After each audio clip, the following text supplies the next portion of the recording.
And so on the previous slide, you saw that the PCA, or principal components analysis method, is a very common statistical tool for kind of pre-processing your data from a single-cell RNA-seq experiment. And so we'll take a few minutes to talk about what exactly PCA is and what it does.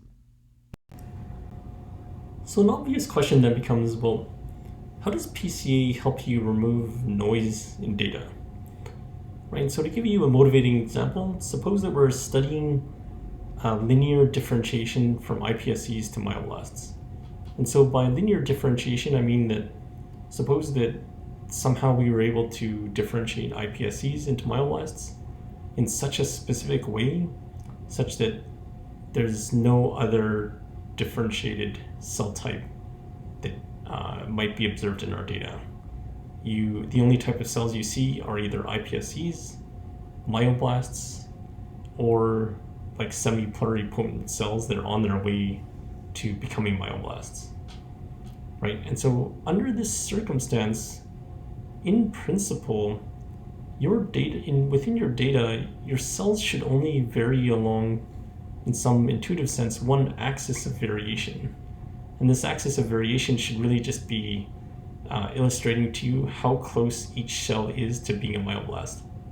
So on this kind of like differentiation axis, on one end should be iPSCs, on the other end should be myoblasts, and cells in between these 2 points should just represent actively differentiating cells.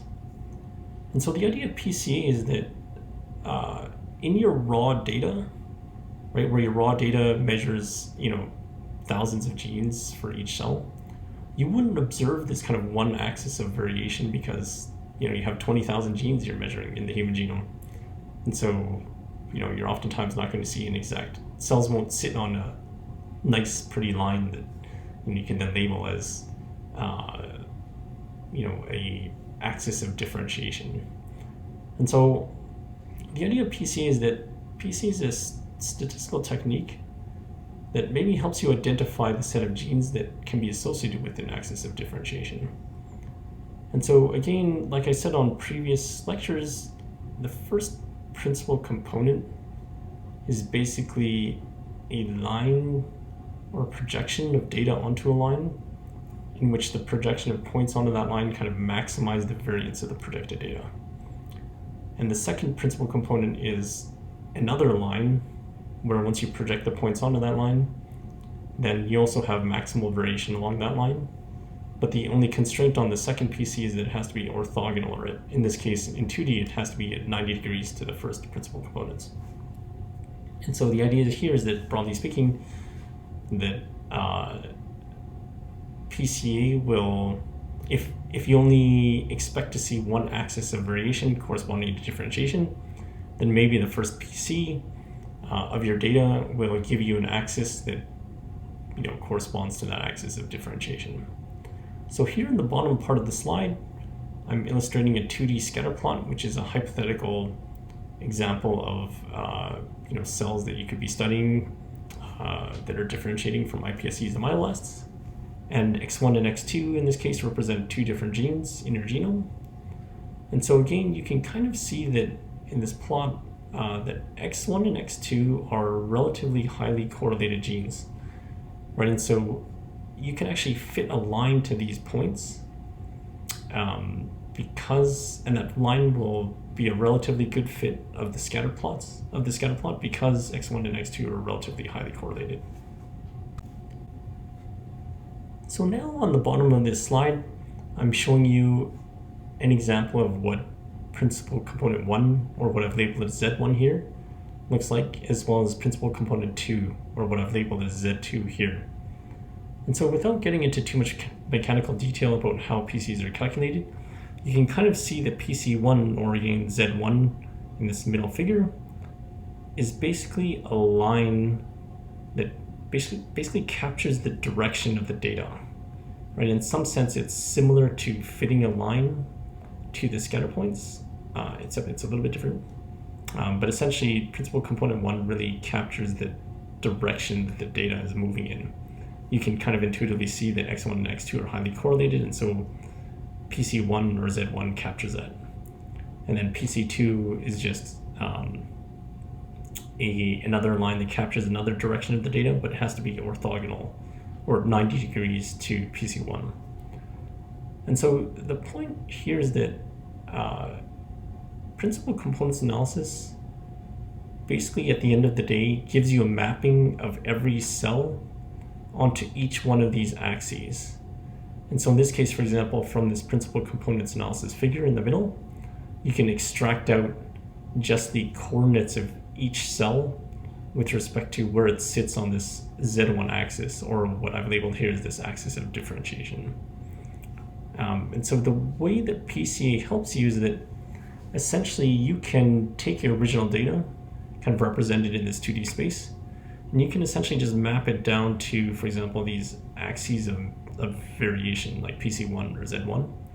And with a certain amount of checking of, based on gene expression patterns that have to happen in iPSCs versus myoblasts, you can essentially check to make sure that your Z1 or your principal component 1 seems to capture variation between cells that start in iPSCs and end in myoblasts, for example. And so if that is the case, then essentially what Z2 or principal components 2 represents is essentially potentially biological factors that are unrelated to differentiation. And so if your primary goal is an analysis of gene expression measurements with respect to how cells vary along this differentiation axis, then you don't really care about variation along the Z2 dimension. You only really care about variation along the Z1 dimension. And so by throwing away Z2, or an axis that represents sort of a smaller direction of variation than Z1, you're essentially reducing noise in your data. And so again, PCA is a really useful pre-processing step that you'll see as part of pretty much every single-cell RNA-seq data workflow. And you can primarily view it as a way of kind of reducing noise in your data. And so there's a bunch of really important caveats here that I'm kind of glossing over. And so number one of the biggest problems is the question of how many PCs should you keep. And so in the previous slide, I said, well, imagine that you are looking at iPSCs that only differentiate to myoblasts. And in that case, you kind of know ahead of time that cells should only vary between an iPSC state and a myoblast state. And so it might make sense to only keep one principal component of your data. But oftentimes the samples you're sequencing are not that simple. So oftentimes you're doing single cell sequencing because you don't know what the set of all cell types are in your data. And so that's why you're doing single cell RNA-seq. And so effectively, if you don't know what's in your data, then you don't really know how many principal components you should be looking at. And so while it's a good idea in principle to throw away principal components due to noise, you may not know which principal components are due to noise. And so that's one of the practical problems that people struggle with.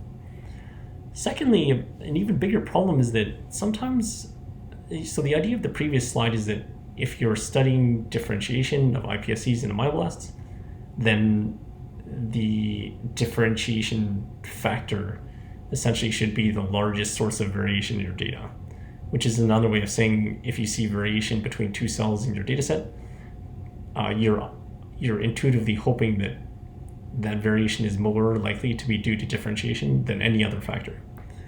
But sometimes actually it turns out that the sources of greatest variation in your data are not what you care about, but are actually the noise. And so if you remember back to the human genetics lecture of this course, I mentioned that population structure is a huge confounder in genome-wide association studies. And I said that one of the ways in which people sort of correct for population structure is they take their genotype data and then they compute principal components analysis. And I said that the first two principal components can sometimes give you a pretty accurate spatial map of where individuals are from. And I showed you this figure that I'm reproducing here, where the first two PCs basically project each individual onto a map that looks pretty strikingly similar to an actual physical map of the world. And so in that case, for example, in genetics, the largest source of variation in genotype is actually due to population structure and ethnicity, and not due to whether or not you're an individual with a particular disease or a healthy control. And so in the same way, it turns out that in a lot of RNA sequencing data, both bulk and single cell, the major or the first few principal components can actually correspond to noise and not the thing you're actually trying to measure. And so that's also something that you have to be careful about.